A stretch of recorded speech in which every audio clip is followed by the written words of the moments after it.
the Throwback weekend in Darlington. Out of all the paint schemes and all the history of NASCAR, you could have chosen any of them. You chose 1989 Davey Allison. Why? Well, still am. Always been a fan of the sport, obviously, and not only the sport, but the history of the sport. You know, I've always enjoyed just reading about how the sport came about and the icons of our sport and who really molded NASCAR into what it is today. And you know, Davey was a guy who I really think had he had more time in NASCAR, I think the face of NASCAR would be very different. Not only that, but I like the paint scheme as well. You know, I always thought it was a great looking car. Coming to the stripe, Davey Allison is going to win the Daytona 500. I want to dedicate this race to my dad. We're just tickled to death to be here in Victory Lane. This is another one for the old man. What's it going to be like to see a car out there like that, to see a Davey Allison paint scheme? It's going to just really, really be good. Remember, gas pedal on floor, turn left. That's right. That's right.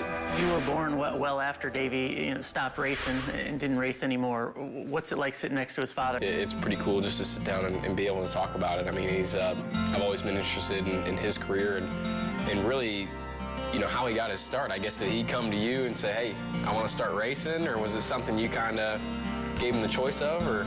Davey was such a delight from a little tiny guy.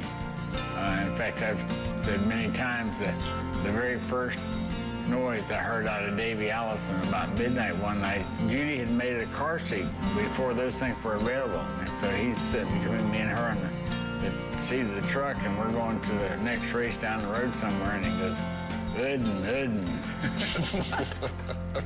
He's ready. You guys are obviously racers. You can bond over Davey like this.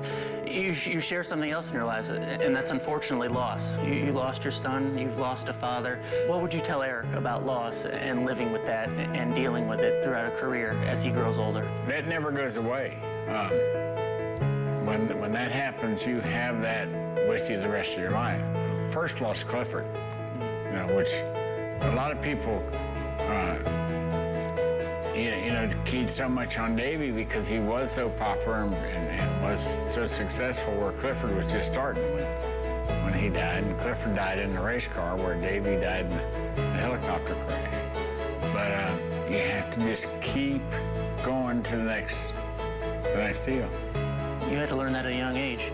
It's just so different when you share a bond over something, whether it be racing or anything else. But obviously my dad and I enjoyed racing so much. You know, it was just as much fun for me to see his enjoyment as it was for me to drive the race car. You know, I love seeing him get excited and be a part of it. So, you know, going to the racetrack after that happened, it was just totally different. Time does have a healing process to it. It doesn't heal it all the way, I don't think. It hasn't for me, but it certainly has made things ease up, made the agony ease up. Do you get more enjoyment out of racing yourself or watching your sons race, you think? That's probably an unfair question for some young guy like you to ask some old guy like me. Because as I look back and remember things, I enjoyed my own the most. That's right. You have the future of the sport sitting next to you. Anything you want to ask him? Are you ready to commit yourself? It's definitely, the Cup Series has been a total new level of commitment.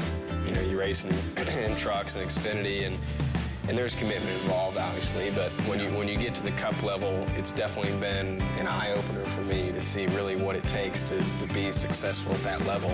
And it took me a minute to figure it all out, but as I got into it, I definitely, as the year has went on, am 100% ready to commit myself to do what it takes. That's it.